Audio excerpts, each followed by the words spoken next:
Já era. Perde toda a documentação de que eu fiz 5 anos de faculdade. Exatamente. Tanto o meu diploma do ensino médio, do ensino fundamental, tudo isso que a gente pode até, sei lá, dar um jeito de conseguir aqui, né? Apesar de ser um pouquinho difícil. O nosso, a gente chama da Spravka, todo o nosso histórico, quantas horas que você cursou, quais matérias que você tem. Então, assim, é tudo jogado no lixo. E aí, outras regiões, outros países estão oferecendo, né, o que a gente ficou sabendo. Eu ainda tenho que tirar um dia inteiro para mandar e-mail para todos esses lugares. Então, falando, não, a gente aceita os alunos da Ucrânia, aceitamos. Mas a gente está assim, mas vocês podem aceitar de forma temporária. Em algum momento, vocês vão precisar... Como que você vai comprovar que eu estou no final do 4º ano? Não tem como, sabe? Não tem como você fazer uma faculdade de medicina na palavra. Então, é um momento, assim... a gente falando sobre as consequências da guerra, a gente ainda não sabe quão grandes vão ser essas consequências. E só voltando um pouquinho nas sanções que você estava falando, eu acho importante falar como estudante de medicina ainda, até agora que eu saiba. Deus queira que continue. Vai dar certo. Essas organizações, as empresas que saíram da Rússia, né? Uma organização, me desculpa que eu não vou lembrar o nome agora, mas é basicamente uma organização internacional que dá suporte para crianças, de oncologia, que dá suporte para crianças com câncer. E ela saiu da Rússia. Então, é importante mencionar que a medicina não deve entrar na política. Isso é, assim, completamente absurdo. Vamos deixar de tratar crianças com câncer por causa exatamente, por causa do Putin. O seu chefe de Estado é um merda. Exatamente. Isso não faz sentido algum, gente. Exatamente. Então, assim, é bem importante enfatizar isso, de que, nesse ponto, a medicina tem que ser completamente neutra e intocada. E por mais que seja uma situação que a gente não concorda, obviamente, não deveria acontecer. Mas o ponto que eu ia abordar nessa questão da usina, que está sendo agora um campo de batalha, é que eu tinha pensado, será que a energia nuclear vai ser a vencedora, entre aspas, desse conflito? Porque a Alemanha quis desligar as usinas, aumentou sua dependência de gás dos russos. E agora eles viram que não é uma boa ideia ter a Europa dependente da Rússia. Será que viram? Não sei, né? Essa é a minha pergunta. Porque eu pensei, agora vão ressurgir, né, aquela vontade de usar a energia nuclear, que é uma energia em si segura, desde que não esteja uma guerra acontecendo em volta da usina. E a maior da Europa, se eu estiver errada, me corrijam. Não, mas estava como a maior da Europa. Pois é, eu estava me perguntando isso. Mas o ponto é que, nesse momento, fazer essa sanção à Rússia não é tão simples como você disse, quanto fazer uma sanção a um país extremamente pequeno. Então, isso pode não funcionar. E o ponto principal que eu penso é que isso não é uma coisa que não dava para ser prevista.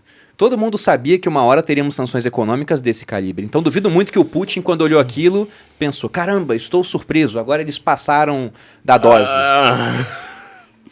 Olha, eu escrevi para a revista Oeste, eu não sei, a última capa da Oeste foi minha, eu não sei se essa também vai ser, mas foi um artigo bem longo que eu escrevi para a Oeste, pelo menos para a área dos assinantes, que eu estou comentando exatamente isso que você falou, começando aí por essa questão do gás. Ou seja, em primeiro lugar, Angela Merkel é uma engenheira nuclear. Tá? Ela vem de uma família de engenheiros nucleares, por sinal. E ela está convertida ao ambientalismo ultra-radical. As usinas nucleares... Foi ela que capitaneou os projetos para desligar as usinas. Exato, foi ela pessoalmente, tá? As usinas nucleares, salvo engano, tem uma no Texas, outra na Califórnia, mas assim, as no sul dos Estados Unidos estão entre as mais seguras do mundo, que elas são assim, tipo 50 andares, mais do que isso, afundadas. Se explode uma bomba nuclear em cima da usina nuclear, a usina nuclear vai continuar lá, falando, não, tô aqui tá bonitinha, numa boa. Tá? E a segunda são as alemãs. Os alemães também têm um sistema assim, mas não é a usina do Sr. Burns, entendeu? É um negócio assim extremamente seguro e que cuidava de mais ou menos 33%, salvo engano, quase 1/3 da energia alemã. Para fazer esse artigo, eu passei assim mais horas analisando o gráfico da energia alemã. Ontem, antes de eu dormir, eu estava com eles quase decorados, né? Tem 10% de energia eólica, não sei mais o que. Toda essa energia ambiental, verde, que eles chamam de energia verde, e eu não acho que seja verde, tá? Só quero pontuar isso. Ela causa algumas consequências para o meio ambiente terríveis, inclusive, sei lá, o negocinho girando lá com o vento, cara, causa problemas para o meio ambiente que você nunca calculou. que a energia nuclear não causa. Toda essa energia ela tem componentes chineses. Primeiro ponto. Isso aqui só de mera curiosidade pelo que a gente está falando. O segundo ponto, que é um pouquinho mais complicado, é o seguinte. Vamos olhar para trás um pouquinho. Tem a OTAN. Tá todo mundo agora falando de OTAN, né? Não, isso aí, essa guerra é por causa da OTAN, não sei mais o quê. Encontro da OTAN estava preocupado em falar de aquecimento global. Entendeu? E a OTAN é um negócio que existe por causa dos russos. Tá? E quando É militar a organização. Sim. Pois é. E os caras. Não, era. Né? Foi feita depois da Segunda Guerra, né? Foi em 49, né? Foi durante a Guerra Fria. Sim. Exato. Logo no comecinho, na verdade, né? Você percebeu, tipo, o expansionismo russo tá pegando cidade por cidade, é exatamente o que o Putin faz, né? Pega, assim, os pequenos estados, ele não vai brigar, sei lá, com a Polônia de cara. Ele vai, pega. Começa por aqui. Agora ele tá tentando pegar só o maior país da Europa, né? Só o maior país da Europa, bem depois da Rússia. Exato. 50 milhões de habitantes, né, que tem a Ucrânia. Então você vê que ele tava dobrando a ficha. Mas a OTAN não estava preocupado com isso, tá? E aí, quem é que fez sanções aos russos e quem é que tentou fazer sanções aos russos? Justamente aquele presidente que estava sendo acusado de ter ganhado a eleição com conluio aos russos, que era o Donald Trump. Ele falou assim, não, esse Gazprom aí, ó, coloca a sanção. Primeira coisa que o Biden fez, mas assim, acho que ele tinha, sei lá, 1 mês, 2 meses de... Não, libera as sanções aí, não vai ter sanção nenhuma. Aí vira um negócio desses, sabe? Tipo, o cara começa a pegar tudo. A Europa tá completamente dependente da Rússia. É isso que a gente precisa... Essa palavra, dependente. Como que a Europa vai agora falar assim, não, vou agora mandar uns caças lá pra Ucrânia? O russo vai falar assim, então, sabe aquele seu gás, ó? Só fecho aqui e falo assim, vamos ver quantos dias você aguenta de inverno na Alemanha, exatamente, sabe? Na Dinamarca, na Finlândia, o raio que o parta. Se você deixou toda a energia em nome do aquecimento global, em nome do não sei mais o que, das energias limpas, vamos abraçar a terra e cantar Imagine. Vamos ver quanto tempo você aguenta agora sem o meu gasoduto. Quer dizer, tenho como eu boicotar, sei lá, quem é que me fornece comida? Não. Quem me fornece, o que me aquece.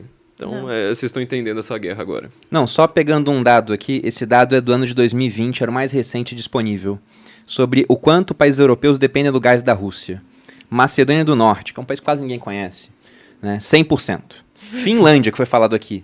E a Finlândia é um país que está cogitando entrar na OTAN, por conta desse avanço do Putin sobre a Ucrânia. Se entrar no OTAN, o Putin vai ficar em desespero e vai parar o negócio na hora. Mas olha só o quanto eles são dependentes. 94% do gás russo. Como é que eles vão fazer? Vamos nos proteger na OTAN dos russos, sendo que eles já estão dependentes dos russos. Não tem como. Aí você continua. E a Finlândia é frio, como você bem disse. Eu gosto de explicar para as pessoas que nunca não entendem, sei lá, não estão entendendo. Né? O gás, nesse caso, ele é utilizado principalmente para aquecimento da casa. Então, é tipo primordial quando você tá com menos 10 fora de casa para você aquecer. É a conta que vem mais alta, né? E já é uma conta que tá alta, já tem um problema inflacionário no mundo. E se pararem de comprar gás russo, o pessoal não compra gás russo porque gosta do Putin, porque esse cara é simpático. Não é por isso. É a única fonte. É o melhor preço. É o melhor preço. Sim. Se não for comprar dele, vai comprar de alguém que é mais caro. Então essa conta que já é alta vai passar a ser mais alta ainda. Aí continuando, Bulgária, 77%, Eslováquia, 70%, Alemanha, 49% pelo que tá aqui. 49%. Isso. E poderia ser mais. É porque o Nord Stream 2 não chegou, a abastecer a Alemanha. E aí também tem a questão do Premier antigo ser o cara que tá por trás disso, né? Então eles estão... Foi um acordo que foi muito bem feito para quem interessava, mas deixou um país dependente da Rússia no final das contas.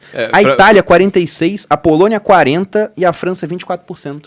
O Gerhard Schröder, que você está falando, que é o ex-chanceler alemão, né, o ex-primeiro-ministro, ele saiu foi trabalhar no banco Rothschild e logo depois ele virou o chairman. Eu tô toda hora com problema para traduzir isso, né, mas ele é presidente, ela não é bem presidente, né, mas é chairman agora justamente do Nord Stream 2. E assim, o Trump acusou o Schröder de estar fazendo uma coisa...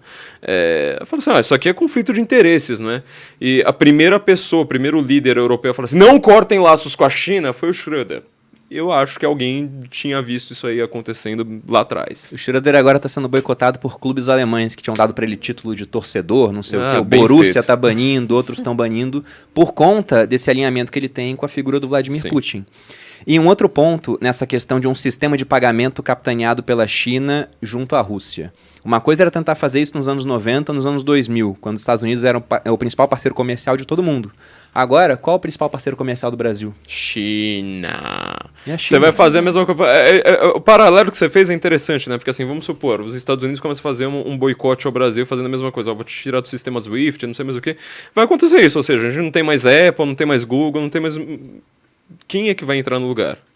Você entendeu? Huawei, aquelas empresas chinesas vão vir. Meu amigo, não é... Pois não, e tem um ponto, por exemplo, você falou da nova Rota da Seda. A China tem esse projeto de aumentar a integração dela com outros países, de ter portos, ter infraestrutura. Eles começaram isso quando viram que tinha um problema de dependência de commodities de alguns países, principalmente Austrália, Brasil, Estados Unidos. Imagina se esses países dão guinadas ideológicas para se afastar da China. Então temos que ter outros locais dos quais a gente pode importar, mas eles não têm infraestrutura. Tem muito minério de ferro na África, mas não tem porto, não tem estrada.